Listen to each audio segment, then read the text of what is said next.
Today on the show, we looked at all the possibilities and content to discuss and chose the the most pragmatic and listener rewarding option possible, a mailbag. Welcome to Winds Howling, a companion podcast to the Witcher TV show on Netflix. We'll be diving deep into each episode of the show and exploring the larger context of the story from the games and novels. All right, Abu, here we are. It's mailbag time, so we're scraping the bottom of that content barrel. Yeah, we are. I'd like to think that we tried, that we really brainstormed some ideas and we were like, cool, what awesome episodes could we do next? But we didn't, man.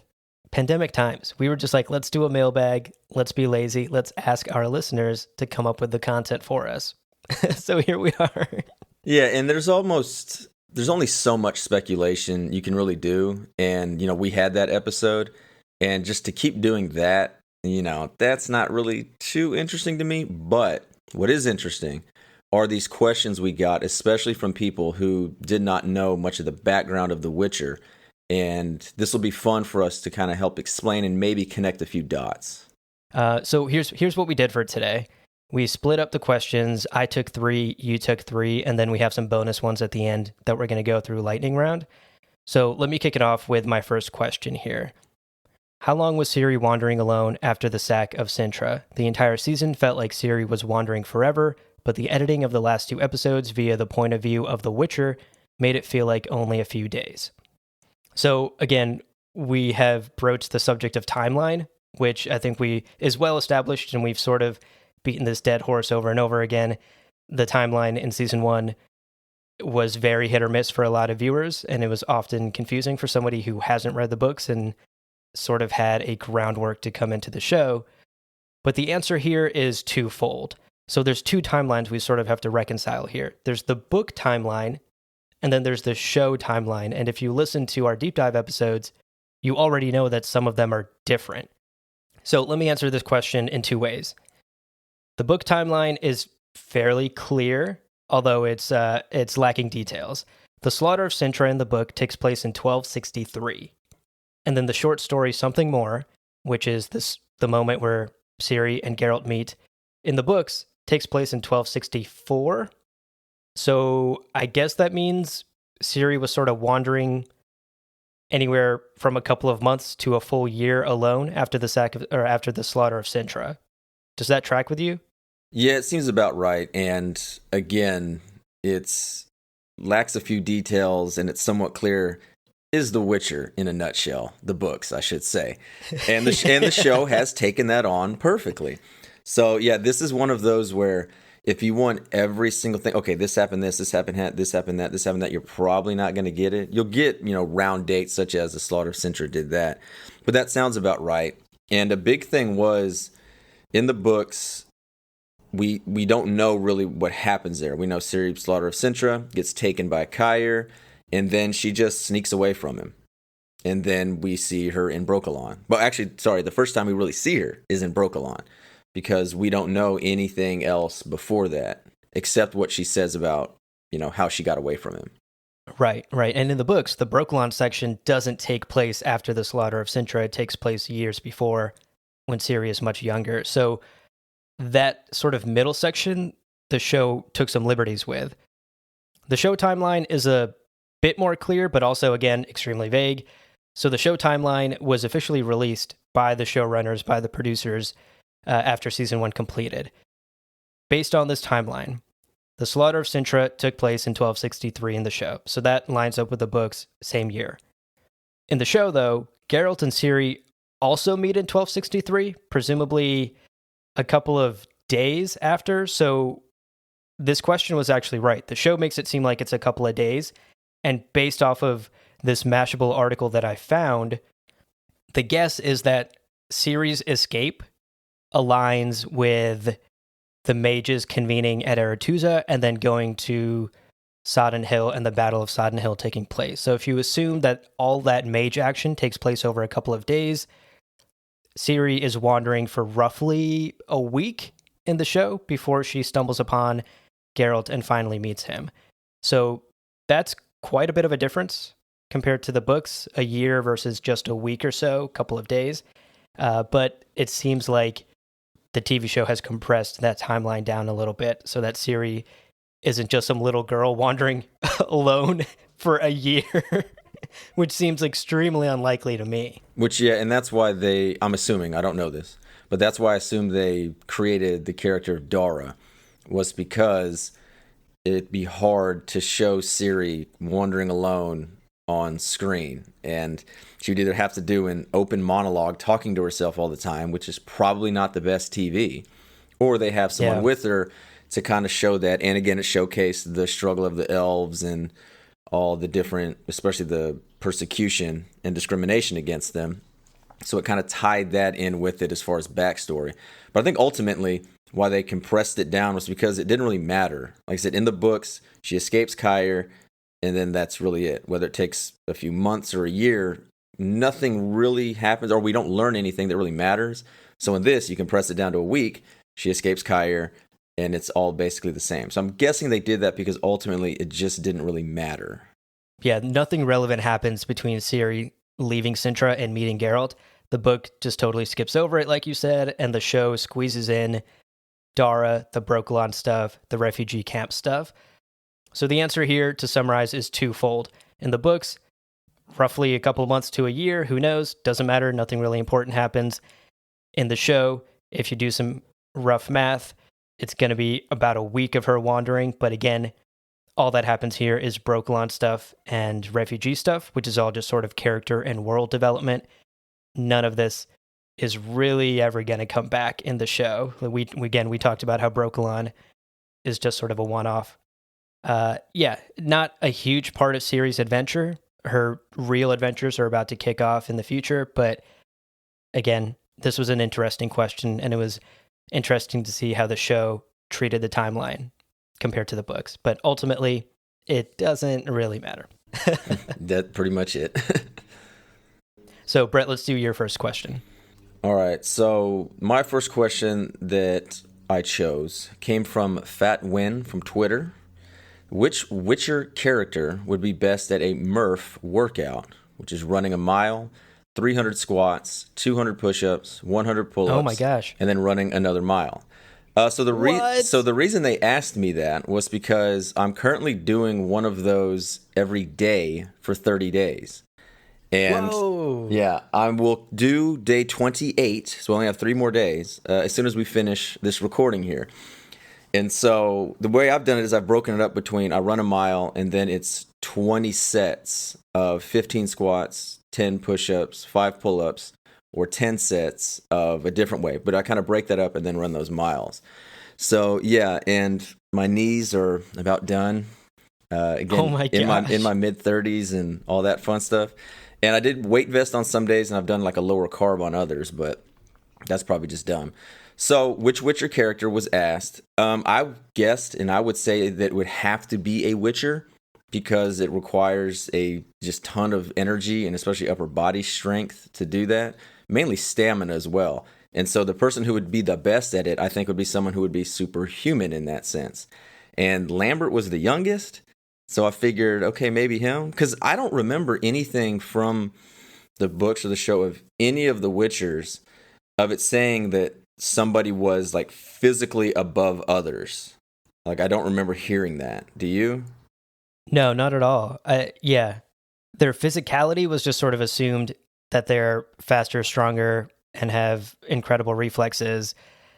Yeah, we don't know one Witcher's physicality versus another's, and whether age or, I assume, like injuries would play a part in that too.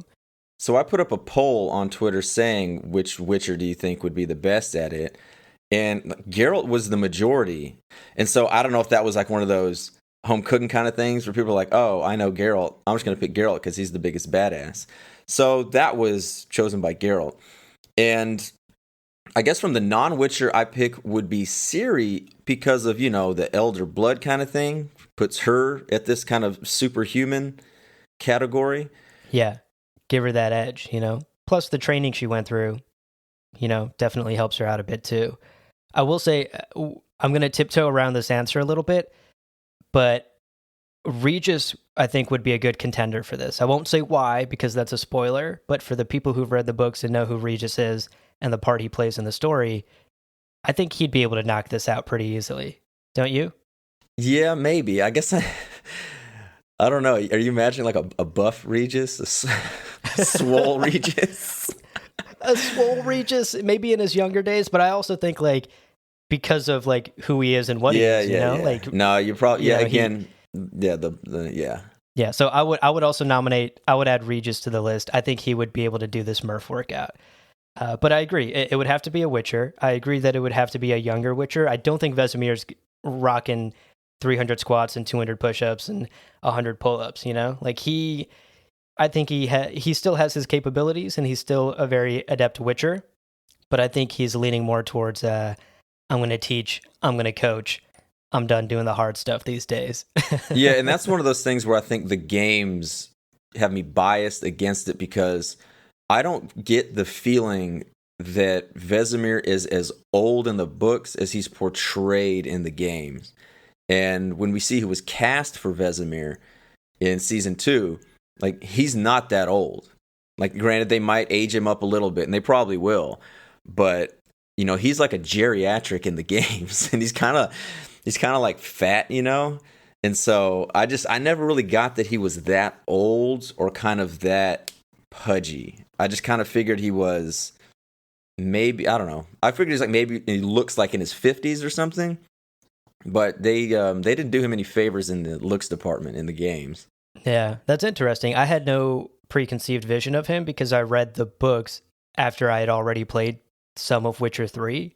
So I already had that visual, and that's just the visual I took with me into the books when I read. And I just that was the picture of Vesemir in my mind. So it's interesting that you sort of assumed he was a bit younger, maybe a bit healthier, instead of sort of the old, pudgy uncle he is in the games. Papa Vez. Papa Vez. All right, let's move on to question number 2 for me. This one's a long one, but I think it could lead to some interesting discussions. I was confused as to what actually happens at the enchantment ceremony when all the young mages graduate. Do each of the young mages get a general spell cast on them that makes them immortal and beautiful at that point, and it happens without pain, or is it more specific? Yen missed the initiation, yet she was still able to go to the mage where he removed her deformities, albeit painfully. And he made her immortal? Question mark. The thing that made the ceremony more confusing for me was Yen was working on what she wanted from the enchantment while telling Istrid that he's fine being from Banard and he has nothing to ask for. So I love that this person snuck in like 4 questions into one. Yeah. Real hard flex. I love it. And comments too. And comments. No, I really did appreciate everyone that reached out. There were some really good questions here, and I'm glad we had some content for today's mailbag. This topic was something that you and I discussed a lot, I think. A lot of it we discussed on mic, some we discussed off mic. A lot of it actually ultimately got cut from our episodes and didn't make it into the final like deep dive episodes, mainly because I think you and I just were confused and didn't come to a really satisfying answer. And so I ultimately decided to cut those, but we can rehash that a bit here. I think one thing I want to clarify, there seems to be a misconception in this question that mages are immortal. To clear that up, mages are not immortal like elves. They will not live forever. They simply age much slower than the average human because of their connection to magic and because of their powers. And in addition to that, a lot of mages, as they age, will use illusions or magic to change their physical appearance to, at least on the outside, look young and beautiful for their entire lives. So that's one thing I wanted to clarify. Not immortal, they just live super long lives because of their connection to magic. Coming up in season 2, we're going to meet a mage who uses an illusion to cover half of her face because it's basically like a skull. So that's going to be one way that they can use illusions to do it. But yeah, generally the using magic to change the physical appearances, you know, again, looking at Yen, she was a hunchback. It was one of those, she's not going to have as much influence over kings and courts and all of that. if she looked like a hunchback. Now you might say like, oh, that's just wrong because blah, blah, blah. Yeah, it probably is, but that's also 100% like a reality. Even in a medieval fantasy, that's the reality of it, because she's going to be able to sway these men, these, rich, powerful men and kings, because she's hot. And right, rich, powerful, horny men. Yeah. And a lot of people are just like, oh, I can't. Oh, of course they do that. Oh, da da da. And it's like, man, I just told you what I'm in the middle of doing for a month every day, of killing myself to try to essentially look better. You think if I could snap my fingers and all of a sudden bulk up and get attractive? I don't have any hair. So you think if I couldn't change it and give myself a nice full head of hair like I had 15 years ago, I wouldn't do it? I'd do it in a heartbeat. Yeah, of course. Yeah, everyone would. Like, again, we mentioned this, I said this in one of our deep dives, but everyone's got that, like, vision of their ideal selves. We all want something. We all want to change something about ourselves physically. That's just a normal human desire. And imagine if you could just do it at the snap of your fingers. Like, of course you would. You wouldn't think twice about it. And, these mages are extremely powerful. They have access to potions and elixirs and illusions. Of course they're going to do it. Of course they would opt to look beautiful their entire lives. Anybody would. I think that totally tracks, and you're totally right about the political influence part of it. A lot of these mages will be going to the courts of kings around the northern kingdoms. They will need political influence, they'll need sway, and lo and behold, these kings are men, and they will want beautiful women in their courts. So that's what the mages produce. So backing up a little bit and talking about this graduation ceremony, in the books, I think it's all but confirmed that all the girls that graduate from Aretuza go through this ceremony as part of their graduation, and they all undergo some sort of physical transformation to make themselves, quote unquote, more objectively beautiful. And again, we talked about a couple of reasons why this may be. One is obviously it's a heavily patriarchal society. Two, they need political and influence in that heavily patriarchal society. So they got to look beautiful. And then three, like stepping out of the world and the lore a bit, the books were written by an old white man. So to some extent, all the female characters have to be babes. And, I think it's forgivable within the world. And while it's not like 2020 levels of woke, it makes sense within its self-contained world, especially like when you think of the society that these mages have to play their parts in. One thing that is interesting, and to like address the thing with Istrid and Bernard, the men don't have to do this. They're allowed to look like old fucks. Like, look at Stregobor. He's not exactly the most good-looking motherfucker around. Yeah, they made everybody hot. But he doesn't need to be. They made everybody hot in The Witcher, but not Stregobor. No offense to Lars Mikkelsen. Yeah. That's what happens in the books. Bernard doesn't have to go through these transformations, but all the girls at Aretuza do go through the transformations for those multiple reasons. The show here makes it a bit confusing, and you and I sort of discussed this. I don't think it made the final cut in an episode, but some of the girls in Yen's class don't look like they change at all in the show. So it's kind of unclear if they went through any sort of physical transformation. Yeah, she's basically the only one that it looks like went through it. And I couldn't quite exactly figure out or find out, but there are two noticeable mages from the books that I believe did not do transformations. And the first one is one we will be introduced to in season 2. She has been cast, and that's Francesca Findabair, who was an elf. So she's regarded as the most beautiful person in the world. So she's an elf. So she didn't go to Aretuza, and she kind of, did her own thing there. The other one I can think of was Fringilla, who, as a mage in Nilfgaard forbid mages from changing their appearance. They kept mages on a very short leash, knowing the influence they've had.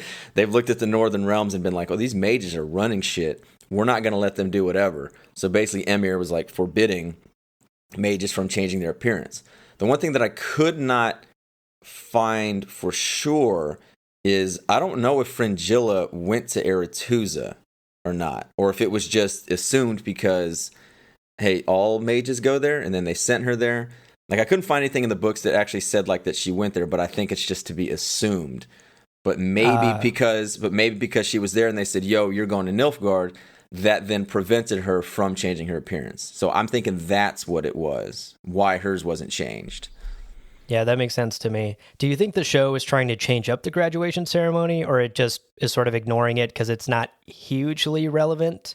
I mean, the reason I don't like what they did was they're making Yen special.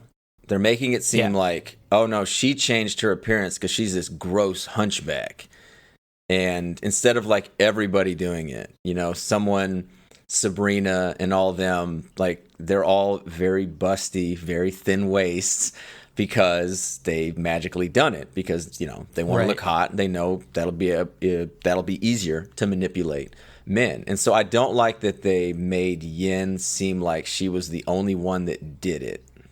Yeah, I agree. I kind of wish that they had shown some sort of like very quick ceremony scene for the other girls in her class as well, just so we could have clarification on this. Because, and this might be a budget thing, but you and I talked about how her classmates don't even look different after it's been like 30 years and nobody looks different. Like Yen is the only one who got beautiful and totally changed her outward appearance, but all of her classmates look basically the same.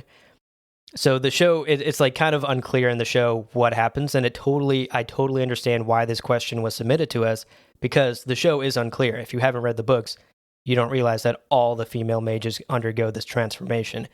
In the show, it looks like just Yen, and maybe they're just trying to make Yen special. Maybe it's an oversight, or maybe it's literally just a budget thing, and they didn't have like the hair and makeup budget to make all of Yen's classmates look totally different and transformed. But at the end of the day, it's relevant to this world, and I think it's an important part of Yen's journey. It's an important part of the journey of almost every female mage that graduates through Aretuza. But it's like not hugely relevant, and it's not something that'll be revisited too often. So I guess it's okay that the show sort of glosses over it. Let's move on to your second question. All right, my second question. What does it mean that Ciri has elder blood? I hear something about half elf, but that seems common. So basically, What a loaded question. Yeah. Again, I'm going to have to tiptoe a lot around this because this, by and large, is the crux of, I don't know, 90% of the characters' motivations are about Ciri and they're about elder blood going from everybody. And there's a big contingent of people that have not been mentioned yet in the shows, and I actually haven't seen anything about them being cast yet for season 2, so I'm just going to leave them out. So basically, elder blood is people descendants of the elven sorceress Lara Doran, which carry a magical gene, if you will. Now it could be dormant. So when Ciri screams and shakes everything, or when she almost tipped that little tower onto Kair, that's what's called a source. Pavetta, Pavetta and Dunny, when she's doing all that, that's the source. So it was dormant in Calantha. So Calantha had it. Calantha did not have it. Oh, she had the elder blood, but, she carried the gene. Again, this is just so confusing. It can be dormant like Calantha. She didn't have it. Ciri has it. Pavetta has it. And so, long story short, the Ithlian's prophecy, what we heard Kair say at the end of episode, is that 7? I think it was 7. Time of the Sword Axe is 9. When Ciri went into her trance. No, Kair was 6. Ciri went into her trance at the end of 7.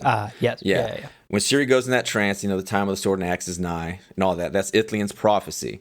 Stated that a child of the Elder Blood would save the elves from the White Frost, but Lara Doran, that elf who kind of first had it, got with a human sorcerer, and that was that, pretty much, or so they think.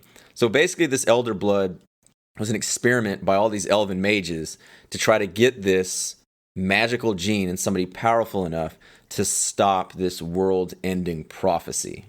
Yeah, and again, we have to, like you said, we have to tiptoe around this and be very careful because the story of The Witcher is about this. Like, Ciri, her elder blood, her powers, all of that will come into play. And I think, you gave a really great summary of like the history of the elder blood, but we can't say anything about it going forward because it'll be unraveled. So the person who asked this question, the best thing you can do is just wait for seasons 2 and 3 and 4 and 5, and all of it will start to make sense as we learn more about Ciri and her powers and what makes her so special. Okay, we're going to take a quick break here, but stick around. We'll be right back. Hey there, my name's Leo. I'm a producer here at Lore Party, and I wanted to take a minute to tell you about my Last of Us series. Humanity survived, but the world is changed forever. The cordyceps brain infection has spread across the globe. Nevertheless, life goes on. Joel, with his troubled past, and Ellie, one of the only hopes for humanity's future, are forced to make difficult decisions, dodging cannibal cults and militant revolutionaries, clickers and bloaters, on the wildest road trip of the 2030s. Tune into our Last of Us episodes where my co-host Lawrence and I discuss the ultimate moral questions the game posits, the characters who bring the world to life, whether we meet them or not, and of course, Jimmy Cooper. Hop on over to our Lore Party feed and search for The Last of Us. Well, that's enough for me. Back to your show. All right, let's move on to my question number 3. So the last question that I selected here. Do the books/stories explain his potions? He just kind of pulls them out and does stuff with them, and it's never explained in the show. Like, where do they come from? How does he have them? And what do they do? Again, props to this person for sneaking in 4 questions into one. I love it. But no, so the question here is generally about the potions. What the heck are they? Where do they come from? The show didn't explain it. We saw it at the beginning when Geralt, like the very opening scene of the show, where he's got like the veins, his eyes are like totally pitch black, and he's fighting the Kikimora. So the interesting thing about the potions is the books don't really explain them either. So the show is really following suit here. They exist, of course. They're part of Witcher culture, and they're relevant to Geralt and other Witchers doing their jobs, of course. But besides just a few of them, they aren't explained. The book doesn't exactly give us recipes into how to make these potions or where they come from. And we're just supposed to sort of understand that these potions will enhance like a number of abilities for Witchers when they're facing these monsters, make their reflexes faster, make them immune to certain poisons, etc., etc. And they will take a certain potion depending on the fight that they're about to go into. So if you're hunting something that has a certain type of venom, you'll maybe take the anti-venom potion before you go into that fight so you don't get killed. So the potions just assist these Witchers during their hunts. What is interesting is the games took that potion mechanic and actually turned it into a game mechanic, which potions, if you play any sort of RPG or fantasy games, are very much a game mechanic. Health potions, mana potions have been around since the dawn of gaming. And it was kind of interesting that Witcher potions fit right into the Witcher video games. And they really took, CD Projekt Red really took their liberties with this aspect of it, basically because the books don't expand on it at all. And they basically had free reign to do whatever they could with the potions and turn it into a game mechanic. So again, these are game mechanics, and these don't necessarily translate to the books and the shows. And what's interesting is the books sort of forget the potions, and Geralt uses them less and less and less as the books continue forward. And I have a feeling the show will as well. Yeah, it's something that is much more suitable for an RPG game than for either like a book or a show. Because in a game, you can carry, I don't know, like 10,000 bottles on you somehow. Right. And you can take, 17 potions right in the middle of a battle in less than a second. So it's something that you couldn't really do in reality of what a book or show could show. And what I also got out of the potions were he only takes them when it's time to fight a monster, when it's something that he needs to be at his absolute heightened sense. And they're not easy to take. It's not like in a game where you just chug, chug, chug, chug, chug. They did a good job in the show of showing when he drinks them, he's like, oh, God. Like, these are fucking horrible tasting. And I kind of got that out to where they don't necessarily harm him, but this is almost where, yeah, we're going to help you. It's going to help you fight and help you do all that. But it's not like this magical steroid you inject in your Popeye and you just spring into action. So I don't think that's kind of what I got out of it. But no, a good thing you brought up was after the short stories, I can only think of literally a handful of times he fights a monster. It just really doesn't go from there. Like, you can tell that Sapkowski started these stories as this monster hunter. And then right now, it's in the show, and by the time you get to Blood of Elves, the actual first novel, if you will, it's very clear that this isn't about monster hunting anymore. Yeah, totally. And I like that you brought up the potions being painful. I forgot to mention earlier, most Witcher potions are so powerful that they would be lethal to the average human. Like, Witchers can only take them because of their enhanced bodies. Like, they would not be able to survive taking these potions if they were just average humans. I agree that the show did a good job of making them seem like difficult things to take. It's not just cough syrup. Like, it's making your eyes pitch black, your veins are popping. Like, you do this when you need to because you're about to get into a fight with a monster and you don't want to die. All right, Brett, final question on your end. All right, the last one I chose, why does Yennefer hate Aretuza so much? And I mean, I would think, at least for me, what I got out of it was pretty obvious why she didn't like Aretuza. First off, she doesn't like people telling her what to do, like, ever. And so she goes to the school and she's literally told what to do. And then especially by a domineering headmaster, if you will, Tisea. So she didn't really like that too much. The biggest thing we get out of this is the choice. She no longer has the option of having a child. What I got out of it was, I don't think she felt she fully knew what was going to happen. And especially with the whole living so much longer, that a choice you make when she was, again, a teenager at the time, 20-something, whatever it was, that you're going to think that same way 20, 30, 40 years from then. So I think she's very bitter about that also. And the last one would be just kind of regret. And it kind of goes back to both of those. And with the always wanting more kind of thing, where she's never where she's at right now. She's maybe never really going to be happy with where she's at. There's always, maybe you can say, chasing something or wanting something she doesn't have. Yeah. Well, I should have maybe copied more of this email. This question came in a really long, detailed email from one of our listeners, which was amazing to get. And I think I responded to it as well. And the person who wrote this email really expounded on their thoughts here. Like, I think the fact that Yennefer basically had nothing going for her in her normal life, like she had this presumably abusive father, and they were like poor farmers from what we could tell. She was bullied and mistreated because of her outward appearance. In this email, the person who asked this question really talked about the fact that Aretuza gave her a lot in life also, right? It gave her power, it gave her beauty, it gave her looks, it gave her the ability to control her magic and influence the world and go live in, lavish courts with kings and live this life that she would not have had as a poor farmer, especially with the way she looked. Again, we talked about looks being so important in this world. She would not have gone very far in life if she hadn't gone through Aretuza, regardless of how traumatic it was for her and how bitter she feels about it and the regretful choices she made in her time there. In this email, this person laid out a really strong case for, objectively, isn't Yennefer's life better now? Yeah. I mean, clearly it is, but at the same time, it's one of those, she didn't get to choose it. You can say that about Witchers as well.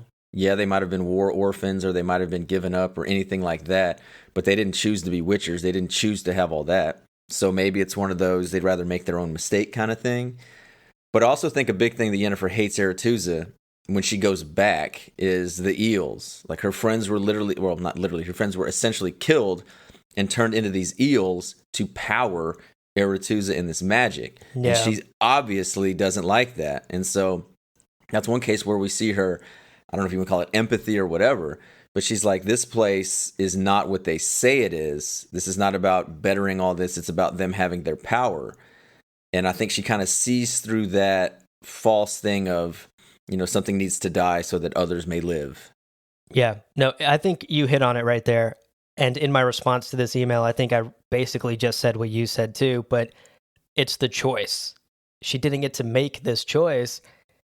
In her previous life, she could have run away from home. She could have, like, I don't know, reconciled her relationship with her father. Like, there would have been an infinite number of choices she could have made had her life been untouched by Tessea's visit and being recruited against her will to Aretuza, stripped away from her family and presumably a loving mother. Her mother was, crestfallen when she was taken away.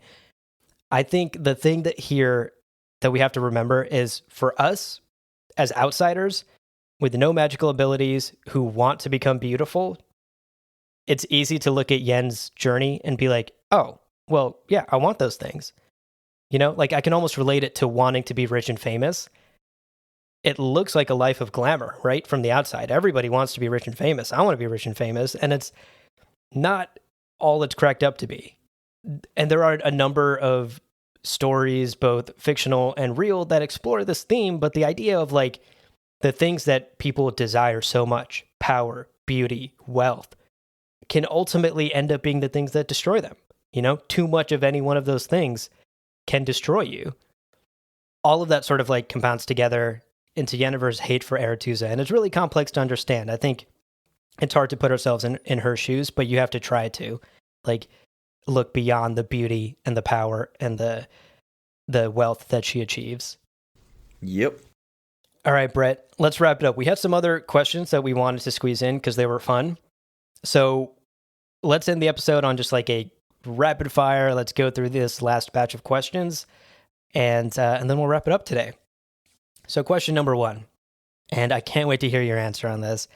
Have you considered dyeing your hair white and growing it out? Yeah, go to my Twitter page, look at my profile picture, and then you'll get your answer. No, as I stated before, I'm essentially pretty much bald. I pretty much shave it down, not with a razor, but with almost like a zero blade. And so, no, I am not going to grow my hair out, and I sure as shit ain't dyeing it white. Well, let me modify this question for you, because you do have a beard. Yeah. If your beard went white, would you rock the white beard, or would you put dye into it? No, I'd never dye. And that's not a knock on anybody who does it, but I think that's just kind of a generational thing. It's the same thing like going bald. It's perfectly okay now. Just own it. And so that's one of those things where when I see people that like always wear a hat or they always have like the head covered, I'm like, if you're over like 40 or 50, actually, if you're over like 50, I'm like, okay, I get it. That's like a generational thing, like the comb over and whatnot. But if you're like younger, if you're in your like 20s or 30s, man, just own it. So there's my soapbox. There you go. No, I love it. That's good. That's a great mentality. I'm actually the same way. My parents, for example, not to like call my parents out scoreboard them, but yeah, but my parents have been dyeing their hair forever. Like they like the natural black color of their hair that it used to be 20 years ago. So they've been dyeing their hair forever. But it's interesting because I don't think I ever will. My answer to this question is my hair is literally already going white, and I'm still in my mid-20s. So I will probably hit like peak silver mane by my 30s, like mid-30s is my guess. Like at the rate my hair is going white, I'm going to hit that like mid-30s, probably closing in on 40s. So I'm actually quite looking forward to it. And unlike my parents, I don't plan on dyeing my hair. I'm going to rock the full white mane when it gets here. In fact, I'm actually very excited for the salt and pepper period. I think I'm going to look real fucking good during that. So I'm already getting like little white speckles in my beard. I got so many white hairs. They still kind of get lost in my hair, but if you comb your hand through my hair, as so many people do. Nobody does that. I was about to say, wait a minute. So question number 2. In your opinion, are yellow eyes more likely to get you laid by witches? So I put down, I don't think jaundice has ever gotten anyone laid. So I don't think so. And the reason this comes up is because I've been watching anybody out there, even a passive basketball fan. ESPN just started their Last Dance documentary on basically the Jordan Bulls from the NBA. And like Michael Jordan, his like eyes are yellow. And it's just like, damn, are we not going to address that? Is anybody going to bring that up? Like, is it jaundice? Is it just with like, all the hard alcohol that dude's been drinking? Because he's literally drinking like his tequila during like this big glass of tequila during this interview. And so, yeah, I don't think, again, I can only speak from our modern thing, but no, I don't think yellow eyes are just like, oh, hey, I don't even care about those cat eyes. It's them yellow eyes that gets the ladies turned on. Yeah, my answer was less medical in nature and more philosophical. I wrote down that it's not about the color or the shape of my eyes that will attract the witches. It's what's behind them. It's what's on the inside. Boo. Boo, I know. Lame. Yeah, but that's my answer to that question. Is it's not about the color of one's eyes, it is what is behind them. And a witch should be in love with you for your intellect, for your heart, and not for your looks. But it doesn't hurt that Henry Cavill is one good-looking motherfucker. So yeah, it's not going to hurt him. All right, final rapid question here. Is The Witcher being smelly a running joke in the books and games as well? So Witchers are just supposed to be these gross-ass mutant freaks. That's the way they're treated, essentially, except by sorcerers who just want to bang them. But I said, basically, it's better to have them hot and, get with everybody in book and show, agree on this. And so that's just another thing where I think Sapkowski just changed what he wanted. It's very clear from the first book and from the first story, Geralt is a freak. He's a mutant. He's a monster. People keep telling him that. But again, as it goes on, that seems to be mentioned a lot less. And especially when it comes down to every single woman essentially wanting to get with him and him reciprocating and doing it, even when he doesn't want to. I think it just became like, screw it. It's better to have, fun, sexy time fantasy. Yeah, it's more entertaining that way. But yes, that is effectively the answer. To answer like the smelly portion of the question directly, I don't think so. Like, yes, they were mentioned as witchers were mentioned as freaks, and visually they were like scary to look at, of course. But I don't think smell was ever necessarily brought up directly in the books. I think this was maybe just like a joke in the show, and I don't know, maybe it was an inside joke, but no, like the smell in particular is not something that stands out about a Witcher. That was just something that the show brought up like once or twice and then forgot about. So well, I don't know what that was about. I think the show would have brought it up to show that he's a nomad, if you will. He's always outside. Like, he's going to stink. I mean, I think a lot of people in this universe are going to stink outside of the people who actually have roofs over their heads and have access to fragrances and herbs. But I think that was just to show this guy's been out on the road. He just fought that Kikimora in that nasty pond. So I think it's just to show that he's, a traveler and he's going to stink.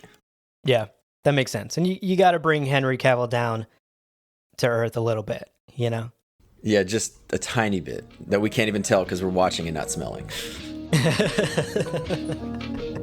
True that. Well, that about wraps it up. We hope you enjoyed this episode, and if you did, please take a second to rate and review us on Apple Podcasts. It really helps us grow the show. And be sure to connect with us on Instagram and Twitter at lore_party.